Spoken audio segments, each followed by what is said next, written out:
If you've ever Googled one of those plan your week with me videos, then you've probably seen how incredibly intricate and impressive they are, almost to the point where you got to question whether or not they're actually doing what they're saying they're doing.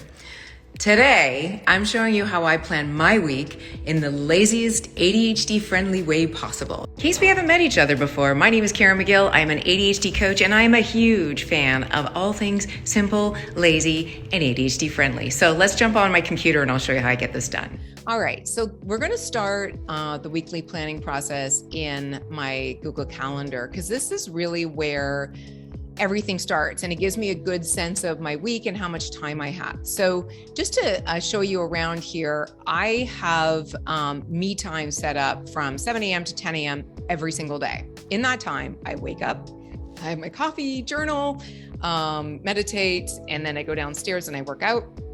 And then I'm done. And my brain function is at its highest. If you're looking for more focus in your day, definitely work out, because usually the 2 to 3 hours following that workout is when you have the most blood flow in the brain and the highest optimized, your brain's optimized for focus at the time. So I always end my me time with my workout, and I may or may not shower after. Don't judge me if I don't. If I'm not like jumping on a Zoom or coaching a client, I don't need to look presentable because I work from home and nobody can smell me. So instead, what I do is look at my calendar in between the hours of 10 a.m. and 6:30 p.m. Every night is blocked off at 6:30 p.m. because my brain is toast at that time. So everything after 6:30 has to be just like dinner, chilling with my husband, talking to friends or whatever. Nothing productive, unless I feel productive, in which case that's gravy. So I've already started mapping out this week, and I know that I have some coaching calls. I know that I have a corporate client meeting on Monday, and then I have other free time. So what I start doing is blocking out my time in big chunks. So since I know I have a corporate meeting on Monday, I know I'm going to be doing hair and makeup, which means that's a great day to record a video and do some social media recording as well. So after I work out on Monday, I'm going to give myself time to get ready, and then I'm going to record my podcast and video during my most creative hours of the day, which is usually between 11 and 2 p.m. And at that point, I'm coming down from like the creative work that's already been outlined and already set up, and I give myself a little bit of white space in between, and then I have my corporate client meeting. And then after that, I'm going to be close to toast. I might have some follow-up tasks after that meeting. Generally, I don't after that meeting.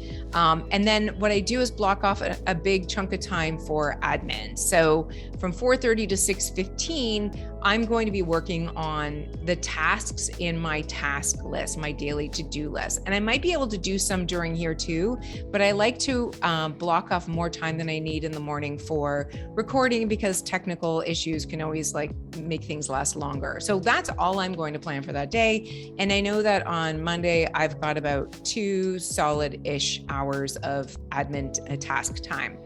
Then on the next day, I'm going to block off a big chunk of time for editing, because editing does take it takes a lot of time for me. And I'm thinking I might need to start outsourcing that, because it's a big chunk of time, but that's going to be during my most creative hours. And then I've got some coaching calls that are not back to back, but I have a little bit of time in between where I can do some admin tasks.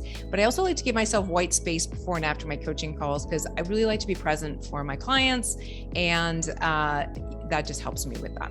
So then I have free to be me time, which is evening time, where I am just chilling like a villain and doing nothing. And then I'll continue to do that throughout the week. So as I know what my big commitments are, I plot them in there, and then I plot my productive time in between, usually big creative stuff in the morning and admin tasks in the afternoon.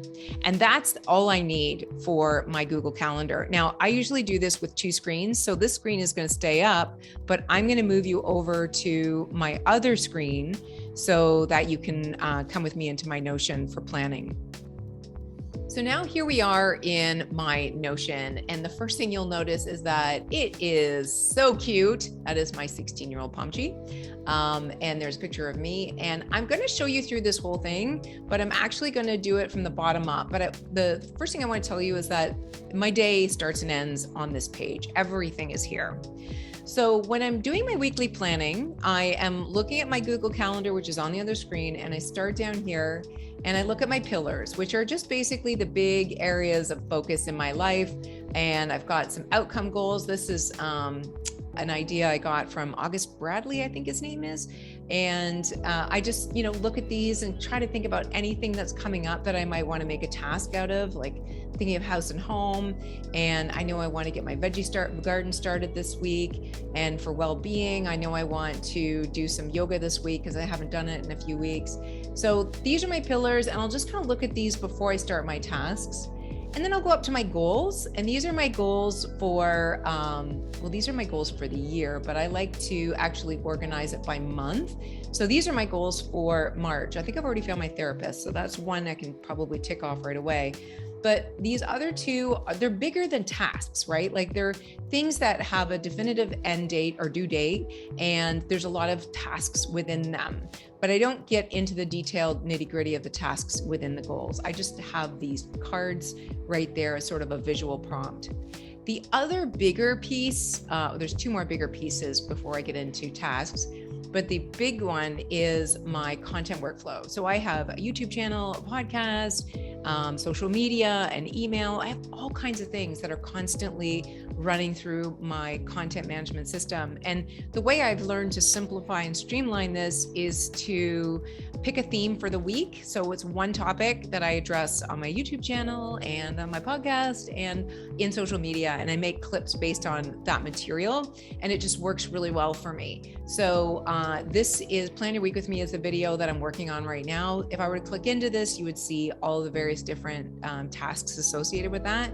But I'm going to leave that right there for now because I want to stay focused on how I plan my week.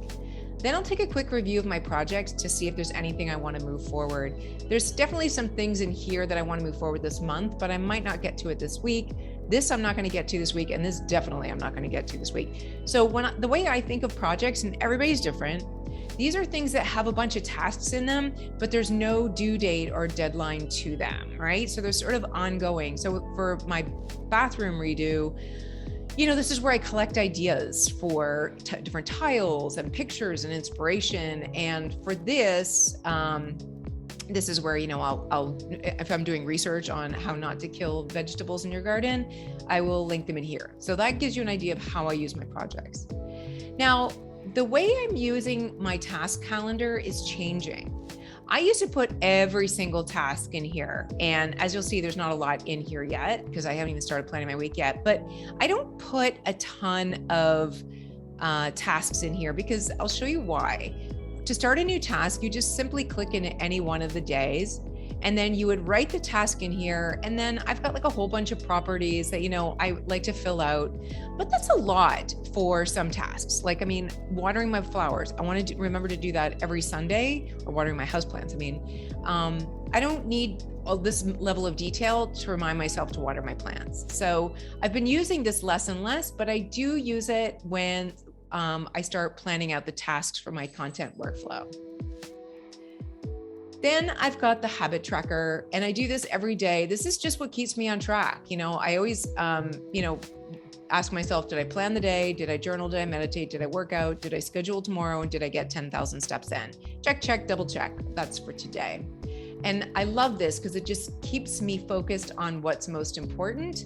And then this is a brain dump. So I just put any sort of random notes in here based on anything that I have had from, these various different places I've looked through. But generally, I don't keep a lot of this open while I'm planning my tasks, but I can. So that's why everything has a toggle, right? So when I just want to see certain things on my screen, then it makes it very clean and easy for me to open up the various different things and, work on them individually.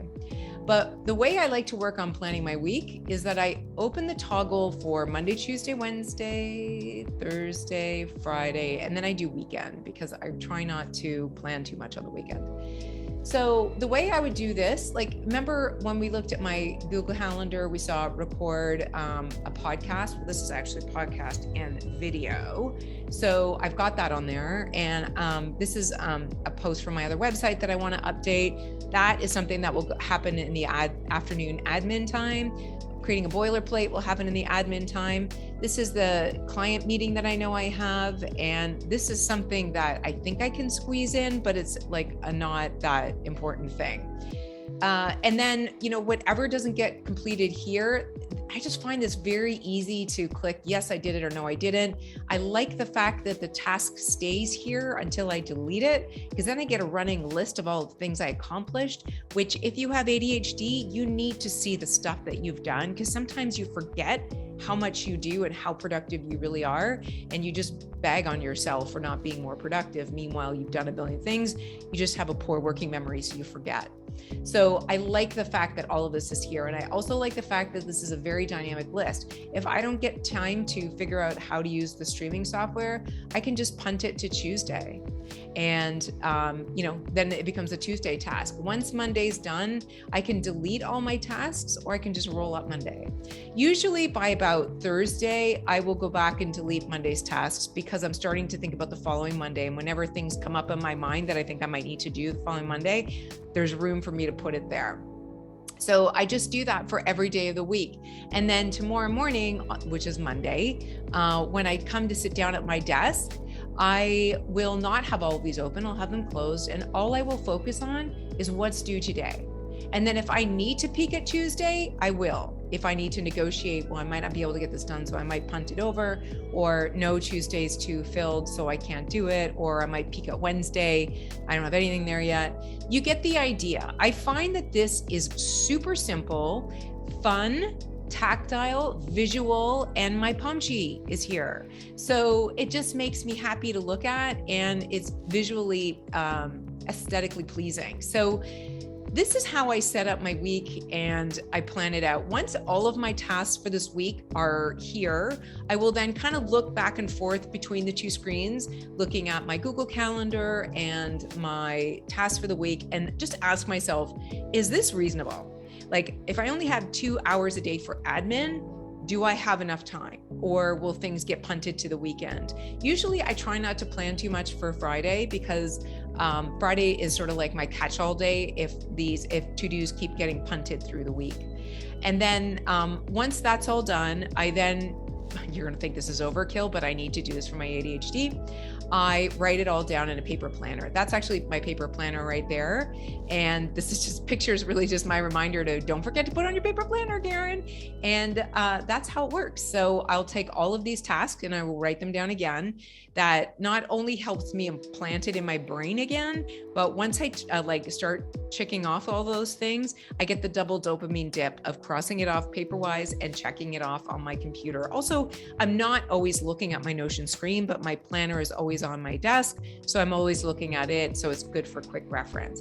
And then if there's anything I need to be reminded of during the day, I learned that email reminders and notifications are like white noise. I will just completely ignore them. So that's when I, kind of look at everything that's going on. And if, let's say I'm going to the vet, so I need a reminder 15 minutes before the vet appointment that I've got to leave, I will ask Alexa to remind me. I'm whispering because she likes to pop up. She's sitting there in the room listening to me. And those voice reminders are actually super helpful. So I have one in my office and she reminds me throughout the day when I'm supposed to be doing certain things. Sometimes that's even just like, eat your lunch, take your meds, do your things, So that has really been super helpful for me. So that is how I plan my week. I'm curious, do you think that that's a lot or not very much? How do you do it? I think the takeaway here is not, exactly how I do it, but to think about what's simplest for you, what's most fun, what's most visually appealing and interesting, because that which is appealing and interesting is that which you will continue to come back to and do. So hope you found that helpful. And if you want to hear more of these videos of how I work my life in Notion, I keep it super simple, but I think simple is best. So I will be like the lazy girl Notion teacher for you if you want me to be. So do share that below if you'd like to hear more. Thanks for watching, and I'll see you in the next video.